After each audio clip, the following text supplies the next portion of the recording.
Good afternoon, everyone. My name is Samantha Kilburn, and I'm an agent with ReMax Escarpment Golfi Realty. And I'm here with Erik Sepper of Synergy Mortgages to talk to you guys about the importance of pre-approvals and the process involved in getting one, and a couple of things not to do. So hi, Erik. How are you?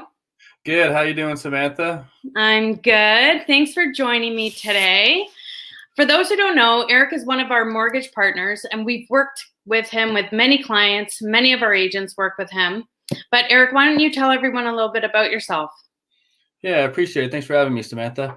Yeah, just to give you a little bit of a background, I kind of grew up in the corporate banking world and, went through the gradual positions as, a junior sales representative to a senior sales manager of customer service, and then was also a bank manager for a couple of years. And the recent role, I went to a mortgage specialist with that bank and really loved that position and decided to continue to move forward with that position. And then I kind of felt like I was a little bit handcuffed. So I decided to explore and try to educate myself in being a mortgage agent and a broker so that I can, really give, multiple solutions to clients and not just have just one road. So that brought me to where I am today as a mortgage agent with Synergy Mortgage Group and working with you and your team. Awesome. So obviously COVID is top of mind, and it has affected every business and the way that everybody does things. For real estate, it's changed the way we do a lot of things. So we're doing as many things virtually as possible, video, virtual showings. We have virtual open houses. We've done some home evaluations even through FaceTime and Zoom, where homeowners have walked us through their home. And we've also been doing a few of these things for many years, kind of like DocuSign, electronic signatures, that kind of thing. Yeah. And all this is in an effort to reduce the amount of face-to-face showings and encounters that we have with our clients as per the public health. But when we do meet clients, we're using social distancing, masks, gloves, and everything that's recommended. What's business for you like these days, Erik? Yeah, it's definitely something. I mean, I'm a kind of guy, I like to be face-to-face with my clients. I like visiting with them and getting to know them because I'm big also on the relationship part. And yeah. I try to not let any transaction just be a transaction, right? So it's been a little bit of an adjustment. However, the one thing that we do have the ability, again, is this Zoom and these FaceTime calls that we're still able to, meet with the clients, them get to know me. And then there's also different things like having a website and the social media part where, my personality hopefully can go on, on social media and they can learn a little bit about me, about that relation part as well. The good thing is that with being a broker, we have that ability to have lots of different lenders. So you're not going into the bank and going to, each different lender and meeting them sit down face to face. Essentially, what we have is we have a platform that allows us to send the client and your clients an application right from their couch. So we send them an application, an information, they fill it all out, and pretty much from, beginning to end, you really, beside, having to go in with sign with a lawyer, you're doing your DocuSign, you're doing everything from your couch. So a great tool that we have, with social media and things that we've been able to do to adapt. That's great. That's good. Another thing that I'm doing is I'm asking my buyers to provide pre-approval letters. Right. So we talk about pre-approvals with our clients before COVID, but now since COVID is here and we're trying to eliminate face-to-face meetings as much as possible and showings for sellers, it gives you kind of more buying power now. So not only does it allow me as a realtor to not take them through homes that are out of their budget, because I've seen that disappointment on people's face before, but for sellers out there, it's eliminating a lot of the tire kicker clients that were coming through your home just to get ideas.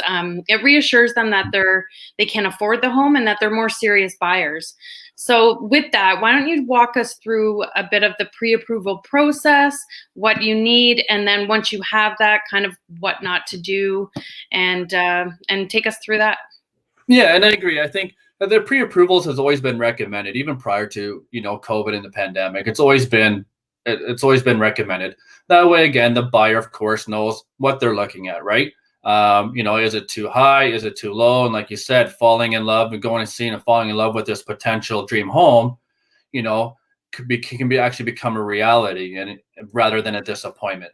So I always recommend that. Now, obviously, we find it that it's, with your clients and different things like that, people, when they come and have anybody that comes to their home, they want to make sure that they're serious and that they have their, all their financials in order. So with that pre-approval, it allows us to be able to provide that letter to the clients. And then and I've always mentioned it, is that buying power.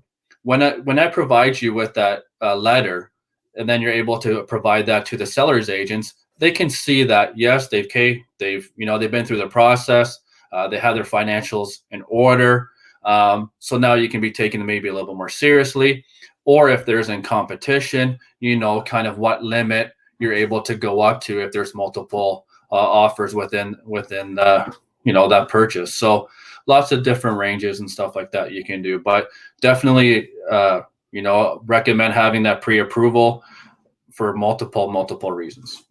Now, once you get the pre-approval, what are the kind of rules of what not to do from there? Yeah, I know you have this situation, so go ahead. A couple different situations, and a pre-approval, again, it's a pre-approval. It's not something that's written in stone. So you really got to be careful, how you react and what you do with it afterwards. You don't want to be able to, start buying and making large purchases and financing different things. We run into different situations where people, buy furniture and they get all excited and then they're leasing some furniture, whatever it be. But more commonly, and I think we've ran into this before, is when somebody's purchased a vehicle. So all of a sudden now your vehicle has now reduced your purchase power, right? Because now that's an obligation. So anytime you have a pre-approval, we recommend, don't make any of those, big purchases, large purchases, because any debt that you accrue between now and that approval can essentially be jeopardized. And that's because of the debt ratio, correct? Absolutely, yeah. So then the lender will look at that added payment, and now that that will reduce the amount of your obligation. Absolutely. Right. Well, now we know the importance of pre-approvals and what to do and what not to do. And Erik, I really want to thank you for your time today. And if the viewers want to get a hold of you, how would they do that? Yeah, you can see the ticker there on the bottom as well. Also, I have a website at eriksepper.com. You can reach me directly, also at 289-527-4202. You text me, call me. I'm more than happy to answer any questions that anybody might have. Thank you again. And thank you everyone for watching. If you have any questions, you can reach out to Erik direct, or you can reach out to us. We'll pass them on to him. And enjoy your day, everyone, and stay safe. Appreciate it.